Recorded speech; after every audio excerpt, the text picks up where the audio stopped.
que toi seul, Seigneur. Tu es notre appui, notre inspiration, notre Dieu, notre tout, c'est toi.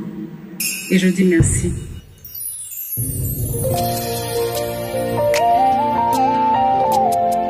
Pour l'amélioration des conditions sociales des Congolais en général et de la femme congolaise en particulier. Toujours à côté de femmes et de filles, afin de leur donner une opportunité de développement réel de notre pays, RDC. Miso emoni na matsoyo yeyoki epesaka lango sango ndenge moko te. Biso bakongole toyokaki mpe tomoni Bolamwa Fondation Denise Nyakeru Tshisekedi.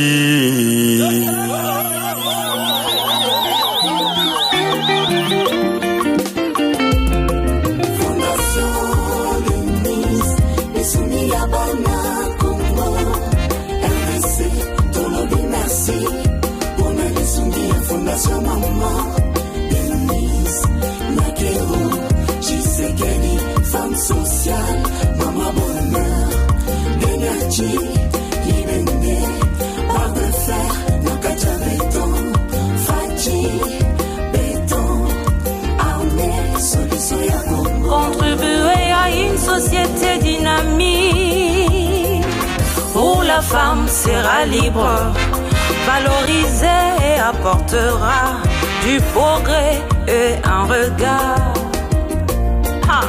Quelle idéologie! Fondation Denise, Yavana Congo. Hey.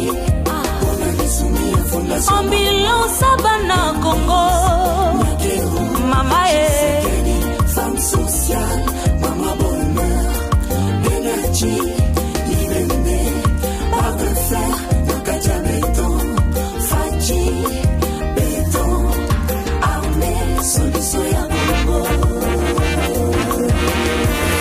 Innova autour des valeurs du travail, des petites patiences ainsi que de persévérance.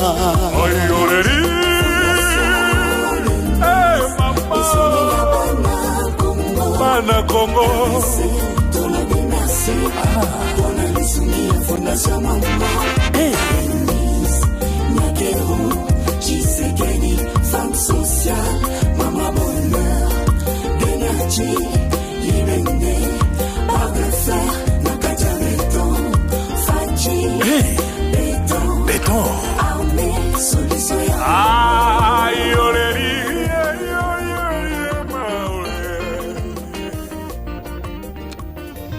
Voilà, très belle chanson, hein? Très belle chanson. Merci à la réalisation qui nous l'a proposée. Eh bien, très chers téléspectateurs, avant de continuer notre émission, je voudrais rappeler à tous les amoureux de la RTNC, de l'émission Notre Congo LM, qu'est organisée une randonnée par toute l'équipe de Notre Congo LM, une randonnée à Kinkole ce dimanche, voilà, ce dimanche 9 octobre. Et le départ est prévu pour 8 heures devant la RTNC.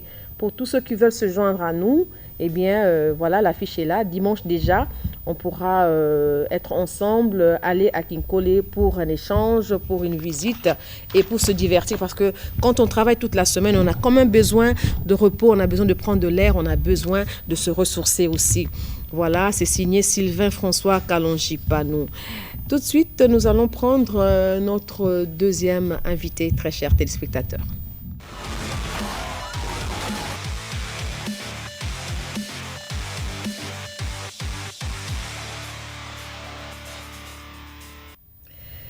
Voilà, nous sommes là sur ce plateau de Notre Congo, la victime.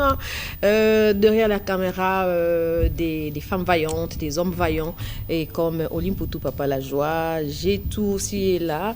Guinama ou Papi Guinama est derrière la baie vitrée du côté de la console, ainsi que Kumbu est là, Atasha et tous les héros dans l'ombre. Hein. Et je n'oublie pas celui qui aime bien chanter, hein, Vuanga. Il s'appelle Vuanga, le géant.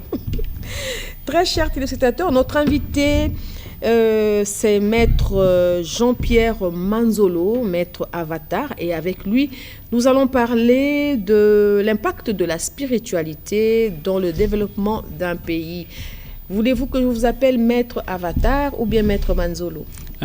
N'importe quelle dénomination, surtout que c'est primé na lingala pour na bato bazolanda ba les capter rapidement. D'accord. Donc on a bien Maître Avatar, hein, pour tokende et c'est la plus facile, hein. Merci. On a ba okanga malamu. Alors Maître, une première question, toko combiné toko balingala, toko loba français. Exactement. Alors, avec vous, nous parlons de la spiritualité dans le développement d'un pays. Mais, quand on a toutes nos questions, quelle est la place de la femme dans la spiritualité d'un pays? Ok. Premièrement, d'abord, ceux qui m'aiment aller dans la Bible, la Bible dit, moi si yazali porte bonheur Oyo ya moale bali balobi, c'est lui qui trouve une femme trouve le bonheur. Deuxièmement, tu remarqué les sous-souké. Deuxièmement, tu remarqué les sous-souké. L'isumu ekotaki grâce à moi si, pe restauration ekotaki grâce à moi si, parce que Jésus ayaki toujours na donc na li nzela ya moi si. Alors moi si azali à la fois porte ya élévation, topé à bénédiction, à la fois aussi porte à malédiction.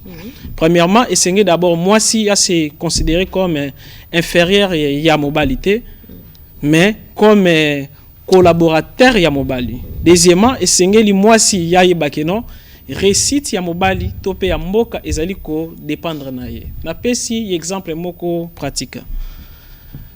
Kanda.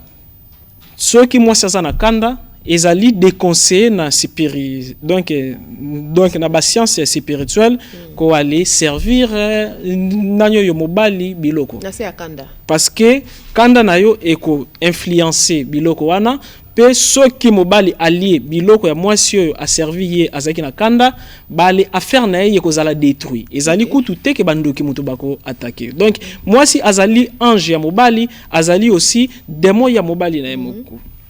Kaka wana te yoko remarqué que pendant leur conjugale ceux qui moi si azana kanda et ko influencer vie ya donc aller ya mobali spirituellement yeko ko détruire ba les projets na juste kaka parce que azaki na le kanda. Donc moi si yazali capable ya komatisa nenyo yo mobali spirituellement ya ko kitisa pe spirituellement pe conséquence nango ekozala na plan leur physique. Supposons moi si azali infidèle azali ko aller rendre nenyo yo mobali na pe faible spirituellement. Ce qui ndoki ya attaquer ngai protection na ngai aura na ngai ezali faible parce que lumière moko e couvre biso ceux qui alors batindelo attaque bando au ressenti parce que muto etelemi e babenga ngo champ magnétique topé aura nzambe asala ngo pona e protéger biso ceux qui ba les réussir ko aller pénétrer ngo dernière protection eza mwasi na yo donc ndenga alors le boali sanganaka ezala na lumière ya mwasi muto protégera mobali.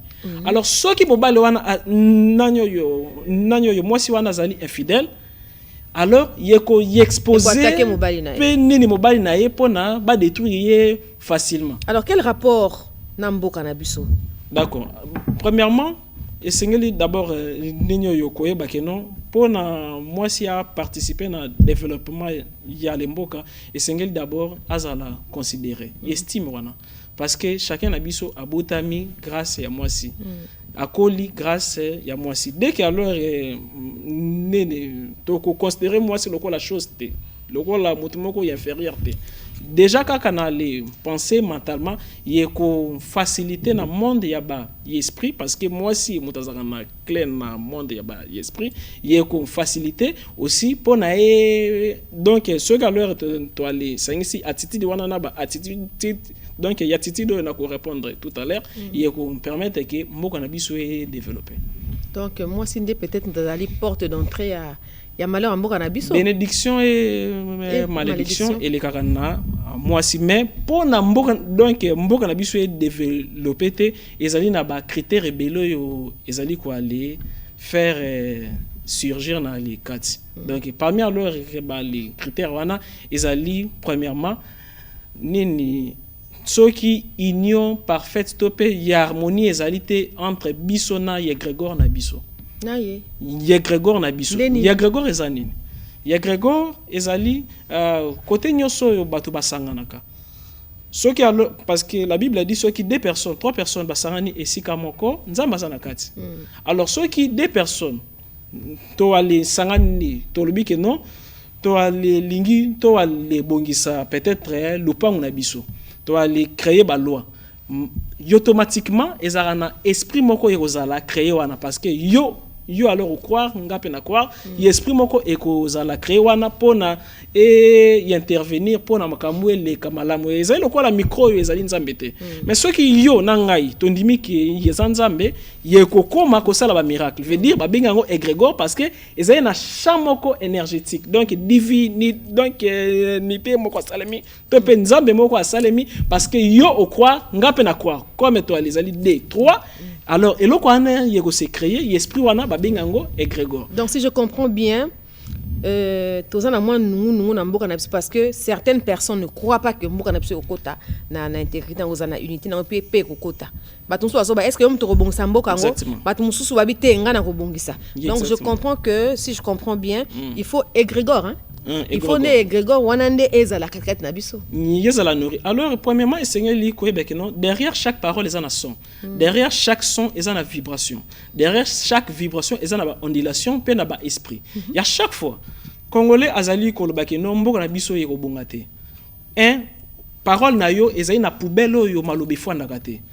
Et qu'on s'envoler quelque part et sengeli produire fruit yeko sala ke yeko ki voyager et ke na mitu ya bakonzi ba nene bazali na ba projet mais bazali okoka ko aller sala yango te parce que ezali yanvutement indirect ko biso moko to aller yanvutaka mboka na biso ya par wana esengeli ko aller vérifier relation nini yo nini totem na biso ezali nangona bale habitants ya mboka na linga kina koma wana maître Alvatar awa na moni totem na biso hein c'est quoi un totem place na une spiritualité ezanini et puis drapeau so ya pays na biso point de vue spirituel hein totem on a pesé un problème vraiment maman to kanza to yebi mais to yebi vraiment eloko te concernant fonctionnement spirituel ya mboka na biso.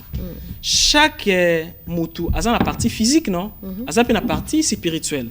Chaque mboka ezalaka pe na partie physique ezana pe na partie spirituelle.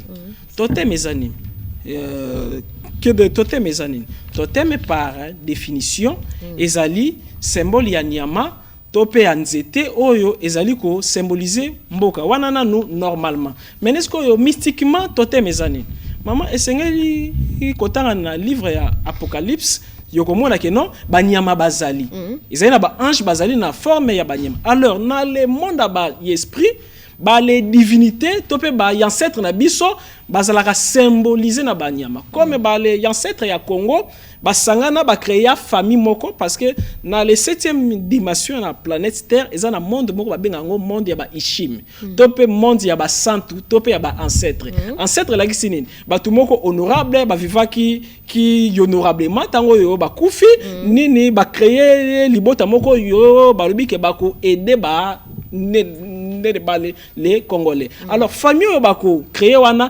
esengeli créer totem na biso ezali léopard na ki Congo babenga ngo yangwana yomoni bakoma Congo.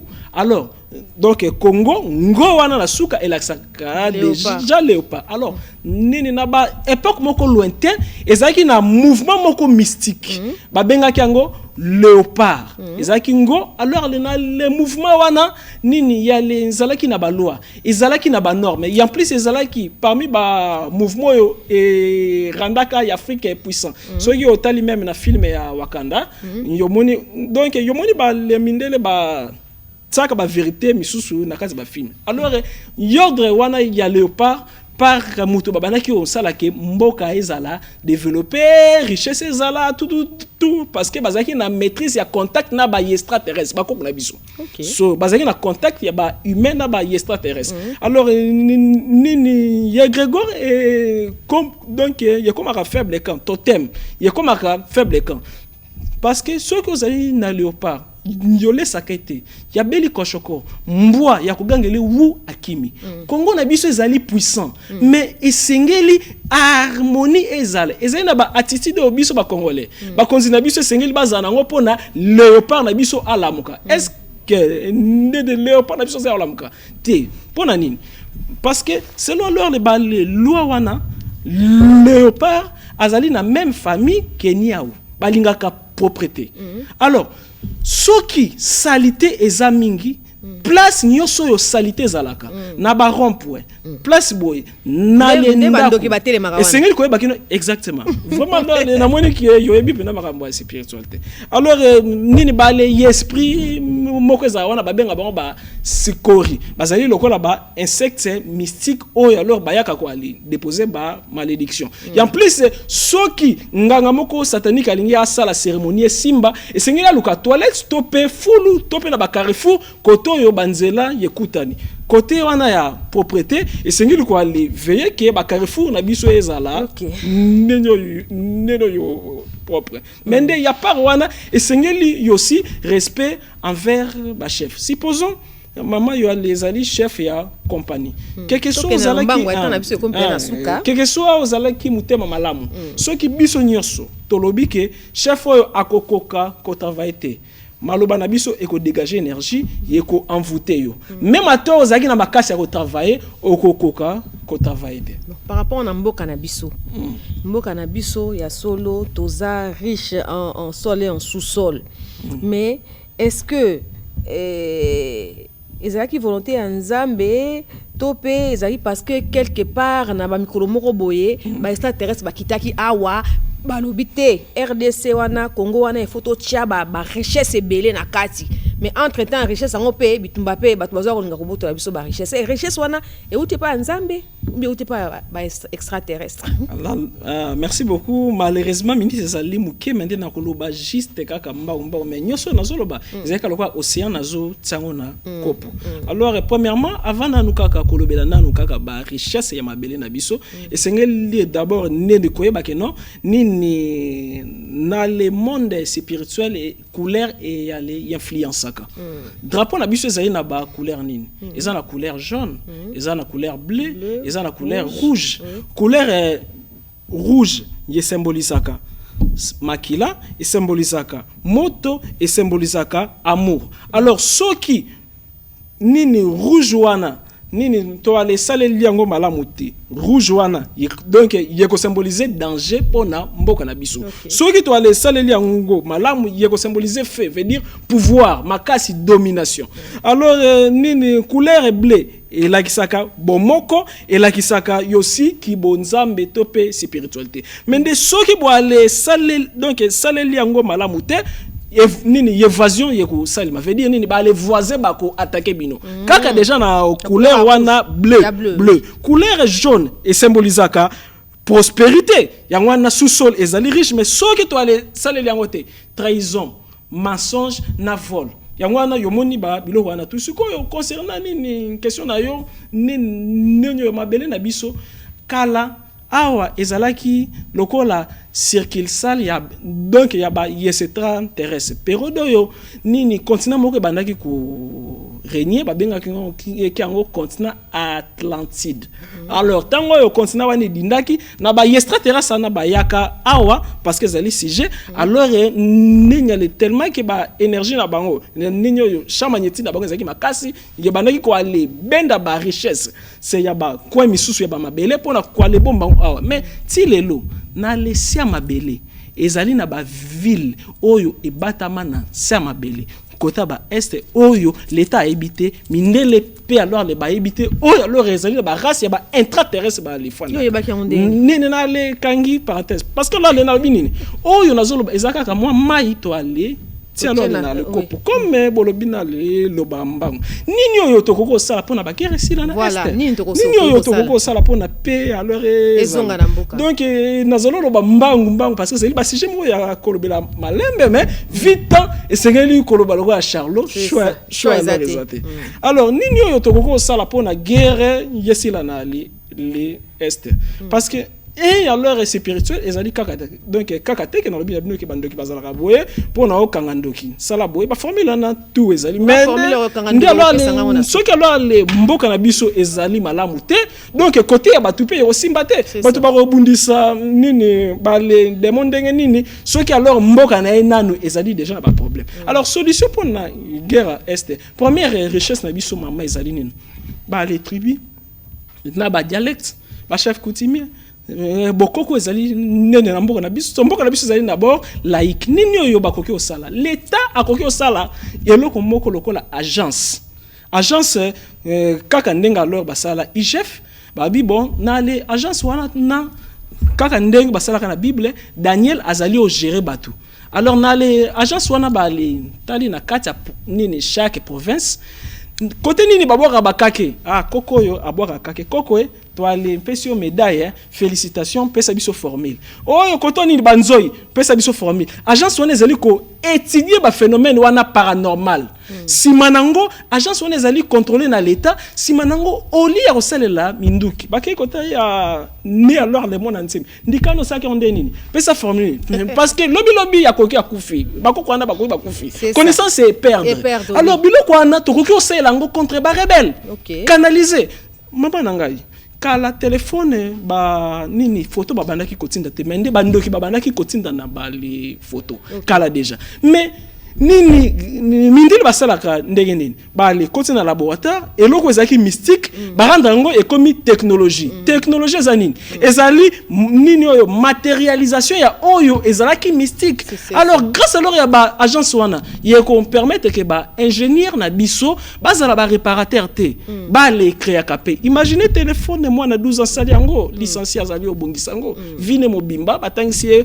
kaka pona abongisango alors nini oyo ezali osala ke nini oyo mindele bazo sala biloko biso tozali okokate parce que partie au kit ya chose tozali négligeango courant yo to bingi physique et zali na partie na spirituel ba bengango physique quantique chimie et ça la partie na spirituel ba bengango chimie alors grâce à wana tokomona ke mboka na biso guerre yeko sila na est parce que nini ba les forces au kit et kozala enjeu parce que exemple Éthiopie ezala jamais colonisé mamana pona nini Éthiopie ezala jamais colonisé banzoi babanaki okota na bitumba mais ba chef wana bazali bakoko wana bazali ezali l'état papa ya ndaku ezali ba le konzi mutu bako organisation ezali te ke baluka chef coutumier moko ba le créer agence moko ezali na ba département plan leur ezali plan wana nyoso nazana ngo comment leur bakoki ko aller organisation parce que na ba États-Unis ezali na ba Russie ezali ba les cellules ya paranormal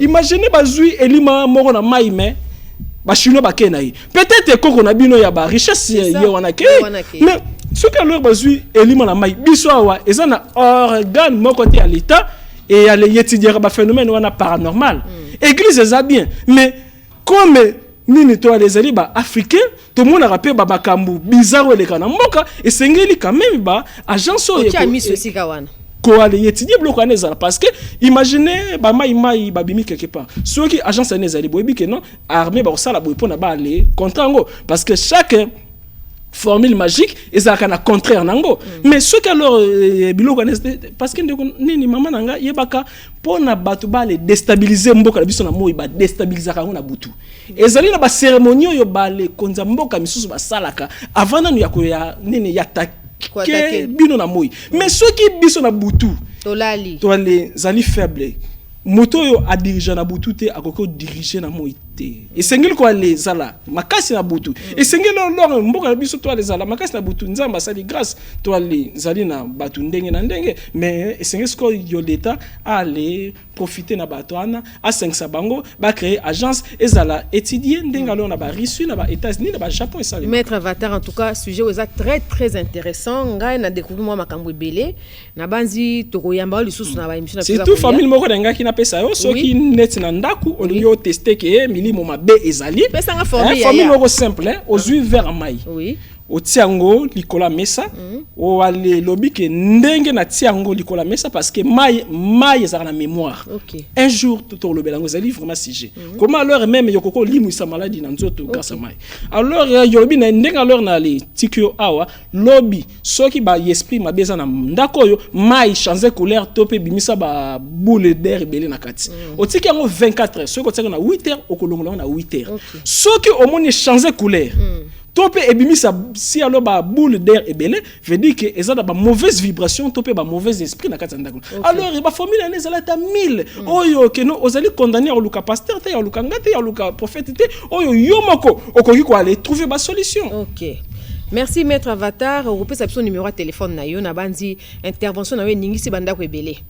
Peut savoir son numéro de téléphone au cas où mutu azana besoin ya ko contacter yo pour na ko élargir moké dans le sujet ango et vous amala on nyonso yo tolobi ezaki kaka introduction tolobi le hoté peut-être prochainement toko développer numéro ya maître Avatar ezali parce que na forma rapé ba homme dédié naza grand maître na ordre ya mel Kisedek presque 70% ba homme dédié à mboka la biso ba li passa na formation et pas na plus libanda ya mboka numéro ya téléphone ezali 00 243 81 611 867 00 243 81 611 867 bit ya maître Avatar ezali que yomoko o zala lisusu na besoin ya prophétité pasteur te comment yomoko yokoko fongola misu na molimo moni pe osali pe action comment yomoko pe ko loba pona tina ya mboka na ba médaille yozwa ebele to moni ba médaille wana nazalaka